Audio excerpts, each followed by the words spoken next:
Every time you drive, it falls. Here is a simple $1 fix. Just clip it right on the hinge. Problem solved, it stays up now. If your sun visor keeps falling down, here's why. First, pop off this plastic mounting cover. And there it is, a totally cracked and broken clip. Stick around to see how we fix this for just $1. Sick of your sun visor falling down?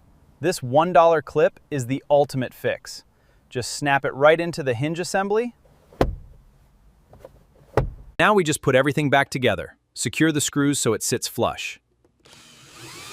Pop the cover back on, and that is a perfect, satisfying fix. All right, let's see if this simple fix actually holds up.